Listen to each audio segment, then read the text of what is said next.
All right, guys, so today we're going to talk about the braced pistols.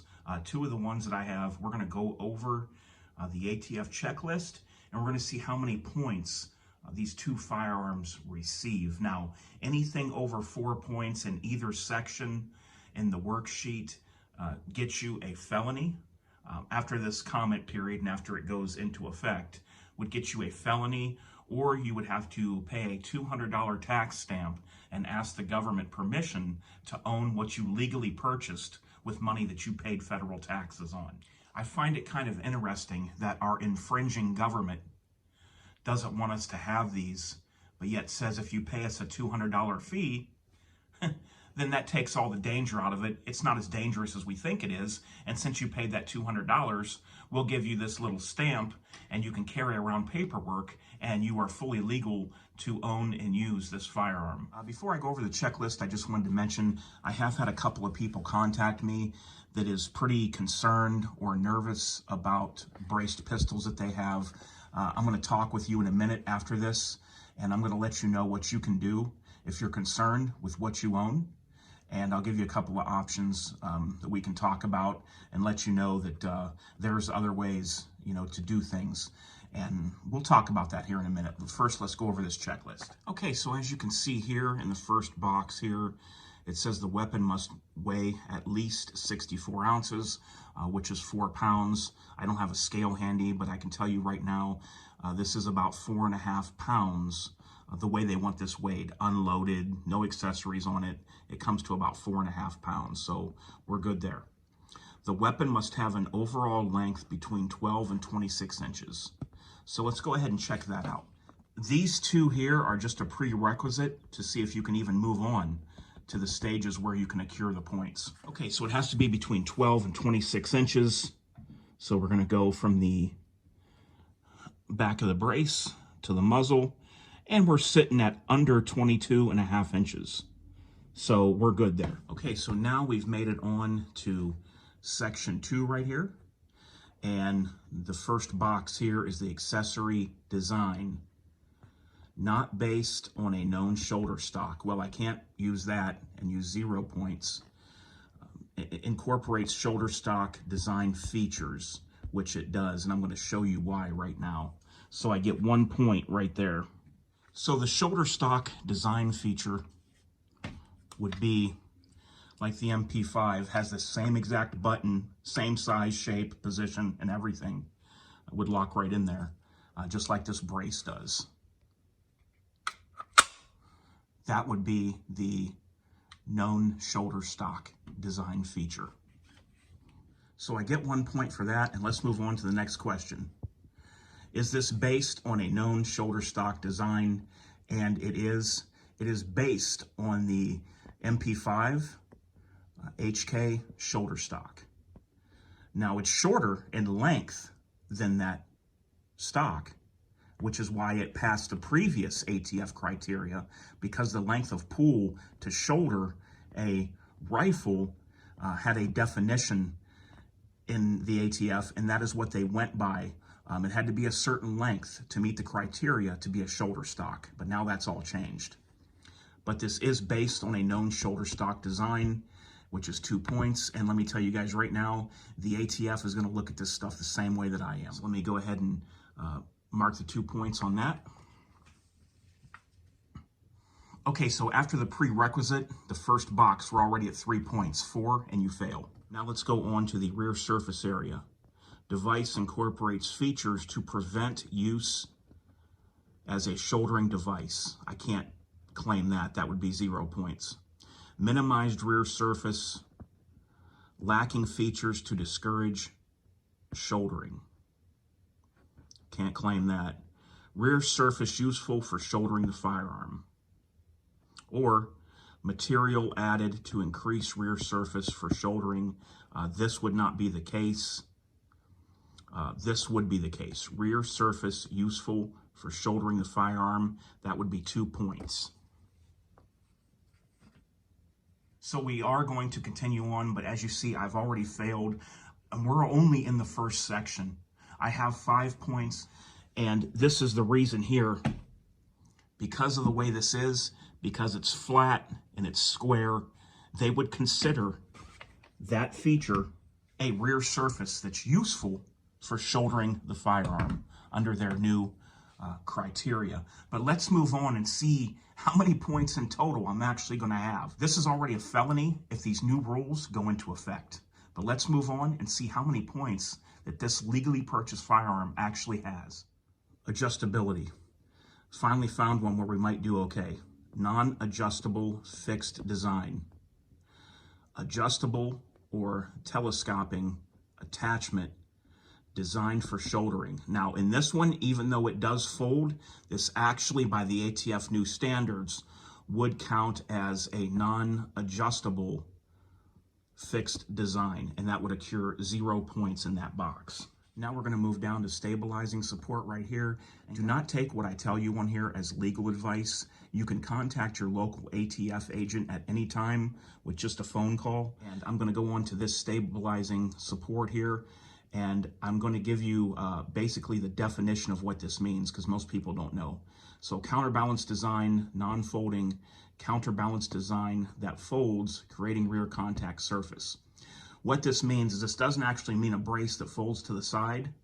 When it says counterbalance design that folds, creating a rear contact surface, that would be like your tail hook brace that has the part where you can open the tail hook and it's aluminum and an arm can go in there.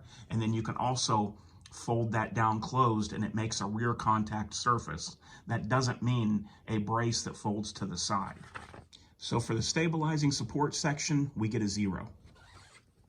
It also asks in that same section, fin type design with arm strap or fin type design without arm strap would be 2 points. We don't meet either of those criteria for that. Or cuff type design that fully wraps around arm, cuff type design that partially wraps around arm, cuff type design that fails to wrap around arm, split stock configuration not designed to wrap around shooter's arm, which this arm brace meets. It doesn't wrap around the arm, the strap does. So guess what, guys? I would get a big fat 3 points added right here. So how many points did this firearm accrue just in this section? 2, 3, 4, 5, 6, 7, 8. That's double the number.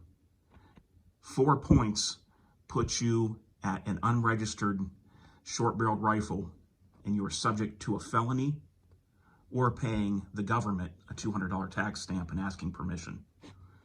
So I'm double that, and I'm not even in the last section yet.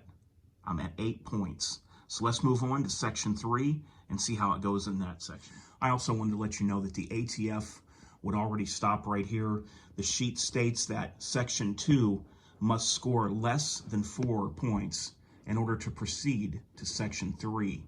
So the ATF would already classify you as a felon, and this is an unregistered short-barreled rifle, and they wouldn't even move on to section 3. So now we're at section 3, and in the beginning, this has to deal with length of pull, and I'll show you how you measure the length of pull for the brace. Less than 10.5 inches is 0 points. 10.5 to 11.5 is 1 point. 11.5, but under 12.5 is 2 points. 12.5, but under 13.5 is 3 points. 13.5 inches and over is 4 points. Let's see what we got. Okay, guys, so this is how you measure your brace. You would go from the rear most part of the brace right here to the front of the trigger, and I am falling just a little in front of the 13.5 inch mark.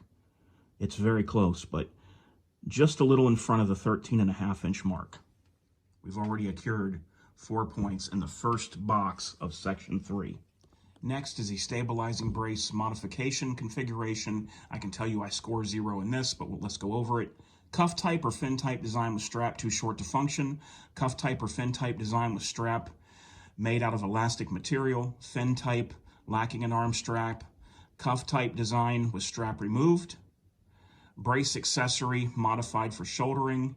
Modified shoulder stock originally a shoulder stock, and you can see what points those would get right there. I would get 0. Let's move on to the next section. Okay, we're going to start racking up some points now. So we go right here to the first question, presence of a hand stop. That gets you 2 points. So I'm already sitting at 2 points right here. Presence of a secondary grip, indicating two-handed fire, that would be 4 points. I don't have that. Presence of rifle type backup flip-up sights or no sights would be 1 point. So let's see. What do I have? Flip-up backup sight. So I get another point for that. Presence of reflex sight with FTS magnifier with limited eye relief. I don't have that. That would be 2 points. Presence of a sight scope with eye relief. Incompatible with one-handed fire. That's talking about a scope, guys, where you have to have your face at a certain distance and be close to the gun to fire. They consider that is something you'd have to shoulder. Presence of a bipod or monopod, I don't have that. Weapon as configured, weighing more than 120 ounces, I do not have that, so I don't have any more points in that box. So let's see, how many points did this firearm accrue just in section 3? 4, 5, 6, 7. So we have a total of 7 points there. So almost 4 times over this gun fails, almost. 1 point short. 4 points fails you. I got 8 points in the first section, and in section 3, I got 7 points. So almost 4 times over, this legally purchased firearm would make you or me a felon.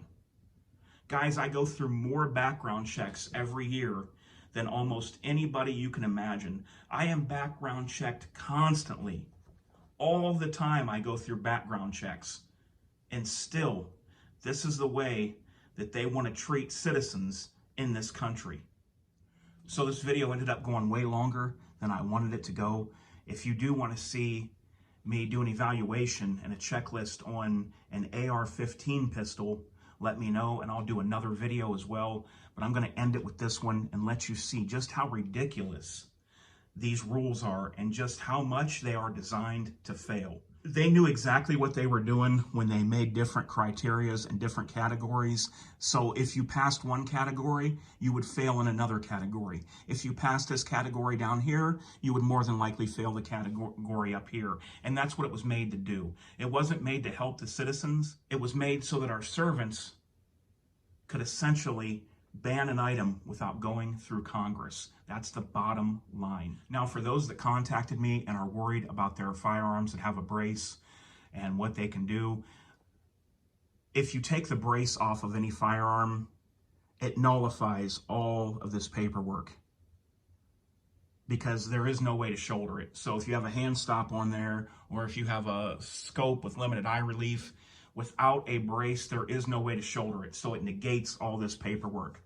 So if you had this and you was worried about it and the time period ended and this actually went into law and the rules went into effect, you could remove your brace and you would be fine. The other option you have is to call a local ATF agent, get the forms, fill them out, pay a $200 tax stamp to the government. You would wait about 3 to 4 months on an SBR, which is a short barrel rifle, paperwork to come back. It's different. A suppressor would be like 8 months to a year right now, but that's different. The short barrel rifle paperwork would come back a little bit faster, probably 3 to 4 months. You would pay a $200 tax stamp. You'd have to notify the ATF if you take that weapon out of the state. You'd have to notify them a month prior to. You would have to carry this paperwork with you wherever you took this. And it is no longer considered a pistol like this is. So if you do have a carry concealed permit and you want to take this loaded in your vehicle, you would now get some serious charges once you SBR this, even if it has a brace on it. Now it's considered a rifle. So you would basically have to fill out the forms, the fingerprints, pay a $200 tax stamp, and wait for the paperwork to return. And then you could put anything on this that you want, including the CZ stock that is made for it. All right, guys, I hope you found this video informative. If you have any questions or any issues you'd like to bring up, let me know in the comments below. If I get a lot of good questions, maybe I'll make a whole new video. And like I said, I will do an AR-15 pistol video if you guys want to see that run down the checklist as well. Until next time, guys, this is DOF, and I am out.